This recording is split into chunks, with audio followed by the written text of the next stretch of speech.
أعوذ بالله من الشيطان الرجيم بسم الله الرحمن الرحيم সম্মানিত সুধীবৃন্দ, আমাদের মনে রাখা দরকার যে আমরা যেসব নেক আমাল করে থাকি তার মধ্যে কোনো কোনো আমাল এমন আছে যার নির্দিষ্ট কিছু পুরস্কারের কথা জানিয়ে দেওয়া হয়েছে।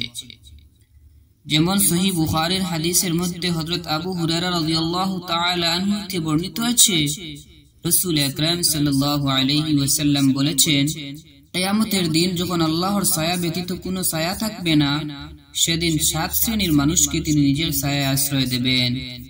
আমাদের জেনে রাখা দরকার, আল্লাহ তাআলার নিজস্ব কোনো ছায়া থাকে না বা আল্লাহ তাআলার কোনো নিজস্ব ছায়া নেই।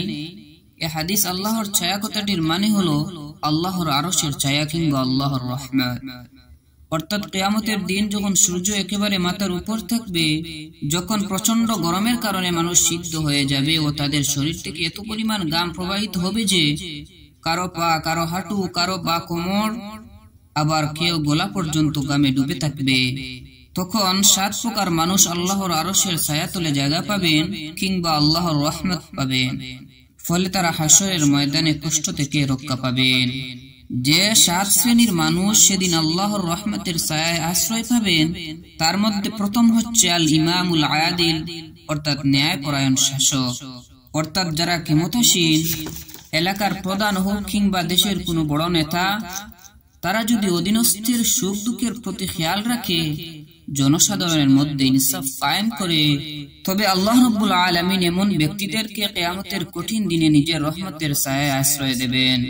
কারণ তারা ক্ষমতাশীল হয়ে ন্যায়ের পথে ক্ষমতা প্রয়োগ করেছে, তাই আল্লাহ তাআলা কিয়ামতের দিন নিজ রহমতের ছায়ায় আশ্রয় দিয়ে তাদেরকে সাহায্য করবেন। ইনসাফকারীদের ফজিলত সম্পর্কে আমরা আরো একটি হাদিস লক্ষ্য করতে পারি। সহিহ ইবনে হিব্বানের হাদিসের মধ্যে এসেছে, রাসূলুল্লাহ সাল্লাল্লাহু আলাইহি ওয়াসাল্লাম বলেছেন, যারা নিজেদের সন্তান সন্ততি ও অধীনস্থদের সাথে ইনসাফ কায়েম করবে, তারা কিয়ামতের দিন দয়াময় আল্লাহ তাআলার ডান পাশে নূরের মিম্বরে অবস্থান করবে।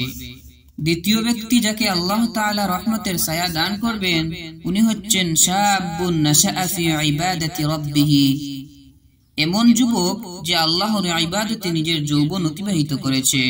বোঝা গেল, বার্ধক্যের তুলনায় যৌবনকালের ইবাদতের মূল্য অনেক বেশি। কেননা বৃদ্ধ বয়সে মানুষ কিছু না কিছু সৎ কাজ করে থাকে ও গুনাহ বর্জন করার চেষ্টা করে, কারণ সে জানে যে আমার আয়ু আর বেশি নেই। পক্ষান্তরে যুবকরা মনে করে এখনো বহুদিন বাঁচবো, যৌবনের তাড়নায় পাপ কাজের চাহিদাও বেশি থাকে। অতএব যারা যৌবনকালে নফসের এসব কামনা বাসনার মোকাবেলা করে আল্লাহর ইবাদত করে, তারা পরম সৌভাগ্যবান। কিয়ামতের কঠিন দিনে তারা পেরেশান হবে না, আল্লাহর রহমত তাদের উপর চেয়ে থাকবে। পরিশেষে আল্লাহ রাব্বুল আলামিনের কাছে দোয়া প্রার্থী, তিনি যেন আমাদের সকলকে এমন আমলের তৌফিক দেন যার বিনিময়ে আমরা কিয়ামতের দিন আল্লাহর রহমতের ছায়া লাভ করতে পারি। আমিন ইয়া রাব্বাল আলামিন। সম্মানিত শ্রোতামণ্ডলী, অসম্পূর্ণ কথাগুলো ধারাবাহিকভাবে ভিডিওর মাধ্যমে তুলে ধরার চেষ্টা করব ইনশাআল্লাহ। সাথে থাকুন, পাশে থাকুন।